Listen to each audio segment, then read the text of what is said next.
Dalam rapat pleno rekapitulasi suara KPU Nusa Tenggara Barat diwarnai kericuhan. Saksi parpol dan DPD emosi lantaran plano.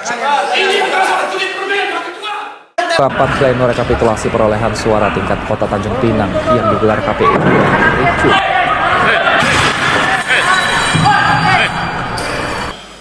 Perempuan Papua itu dikembalikan. Ada di sini untuk perempuan Papua. Mendesak anggota DPR RI untuk segera melaksanakan hak angket dalam tempo paling lama 2 kali 24 jam. Pemirsa kerabat desa Indonesia, memasuki hari ke-8 rapat paripurna ke-13 DPR masa persidangan ke-6 tahun sidang 2023-2024, hak angket belum juga dibahas-bahas. Padahal publik berharap hak angket DPR dapat membuka kotak Pandora kecurangan pemilu 2024 yang disebut-sebut berlangsung terstruktur, sistematis, dan masif. Mulai dari karpet merah pencapresan Gibran Rakabuming Raka dari sang paman di Mahkamah Konstitusi, dugaan pengerahan aparat untuk mendukung salah satu paslon, aplikasi Sirekap, bansos, hingga praktek culas penggelembungan suara. Ini bukan soal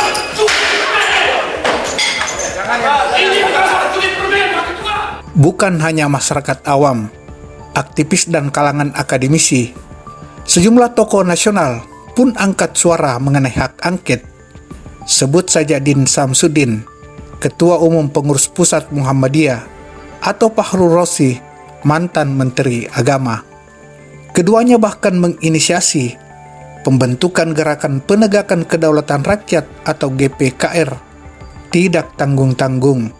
GPKR yang dideklarasikan di Gedung Balai Sarbini, Jakarta Pusat, Selasa 5 Maret 2024 tersebut berkekuatan 100 tokoh nasional.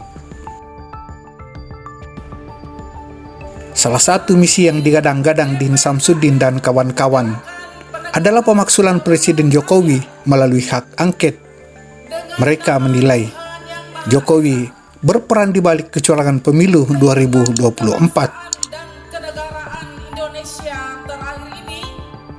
Dukungan kepada anggota DPR untuk menggunakan hak angket mengusut kecurangan pemilu juga datang dari Yusuf Kalla, mantan orang nomor 2 di negeri ini. Saat menyampaikan pidato pada diskusi di FISIP UI Depok, Jawa Barat, Kamis 7 Maret 2024, JK secara tegas menyatakan pemilu 2024 merupakan pemilu terburuk sepanjang sejarah negeri ini.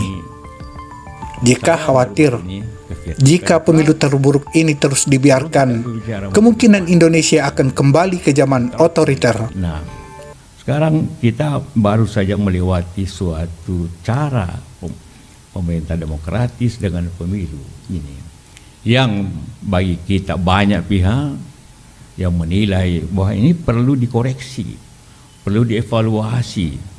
Bagi saya pernah mengatakan inilah pemilu yang terburuk dalam sejarah pemilu sejak tahun 55. Artinya adalah demokrasi pemilu yang kemudian diatur oleh minoritas, artinya orang yang mampu, orang pemerintahan, orang-orang yang punya uang. Masalahnya ya apabila sistem ini menjadi suatu kebiasaan, maka kita akan kembali ke zaman otoriter. Meski carut-marut pemilu 2024 berpotensi melahirkan parlemen jalanan, sebagaimana diungkap mantan Panglima TNI Gatot Nurmantio dalam berbagai kesempatan, namun hak angket rupanya hanya bergemuruh kencang di luar gedung DPR. Sementara di dalam gedung Dewan, suasana politik tetap adem ayam. Hak angket nyaris tak terdengar. Selama lebih sepekan rapat paripurna ke-13 masa sidang ke-6 tahun sidang 2023-2024 berlangsung, hak angket hanya bergaung di hari pertama, Selasa 5 Maret 2024. Itu pun hanya disuarakan oleh 3 anggota DPR dari 164 legislator yang hadir, dan dari total 575 anggota DPR, yakni Luluk Hamidah dari fraksi Partai Kebangkitan Bangsa, Aus Hidayat Nur, anggota fraksi Partai Keadilan Sejahtera, dan Arya Bima dari fraksi PDI Perjuangan. Bisa kembali ke dapil masing-masing sambil menunggu tanggal 20 Maret. Supmi Dasko Ahmad, Wakil Ketua DPR yang memimpin rapat paripurna, terang saja tidak merespon interupsi hak angket tersebut. Harap maklum, Dasko merupakan kader Partai Gerindra besutan Prabowo Subianto yang tentu saja kontra dengan hak angket. Padahal di luar gedung DPR, publik memprediksi rapat paripurna akan hingar-bingar dengan interupsi hak angket. Prediksi tersebut didasarkan pada sedikitnya dua fakta. Pertama, jumlah anggota DPR dari partai pengusung Ganjar Pranowo Mahfud MD dan Anies Baswedan Muhaimin Iskandar menguasai lebih dari separuh anggota DPR, yakni sebanyak 314 kursi dari total 575 kursi anggota DPR. Fraksi PDIP 128 kursi, fraksi PKB 58 kursi, Nasdem 59 kursi, PKS 50 kursi, dan P3 19 kursi. Berdasarkan ketentuan pasal 199 Undang-Undang Nomor 17 Tahun 2014 tentang MD3, hak angket bisa digunakan jika didukung 50% anggota DPR dan lebih dari satu fraksi. Fakta kedua, Ketua DPR RI Puan Maharani merupakan kader tulen PDI yang notabene merupakan motor penggerak koalisi Ganjar Mahfud.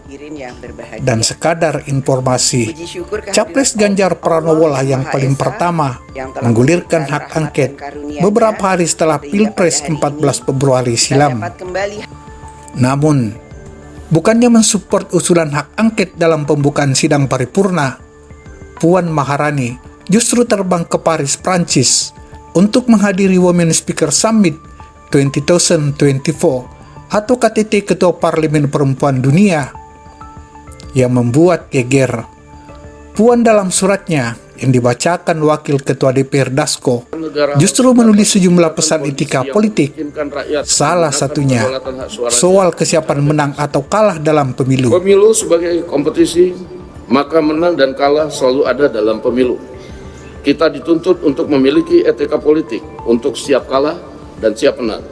Akan tetapi pada saat yang bersamaan, etika politik yang sama juga dituntut untuk dimiliki bagi penyelenggara pemilu yang bebas, jujur, dan adil.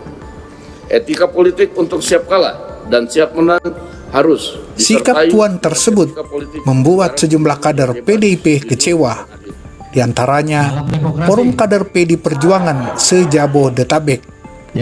Hal itu diutarakan dalam konferensi persnya Jumat pekan lalu di Jakarta.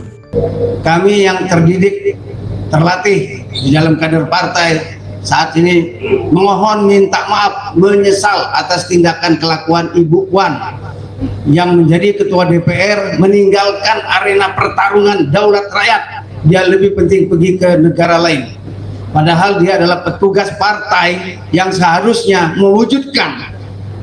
Yang kita lakukan adalah daulat rakyat. Daulat rakyat itu yang kita serahkan kepada DPR dan harus diperjuangkan oleh Pengamat partai-partai politik yang ada Deddy di dalam. Kurniasyah, sebagaimana dilansur tribunjakarta.com Sabtu 9 Maret menilai, sikap politik Puan tersebut tidak lepas dari kedekatannya dengan Presiden Jokowi. Selain itu, Direktur Eksekutif Indonesia Political Opinion ini mengaitkan posisi Ketua DPP Puan Maharani yang tersandra kasus Harun Masiku, buronan KPK atas kasus suap Komisioner KPU Wahyu Setiawan sejak awal tahun 2020.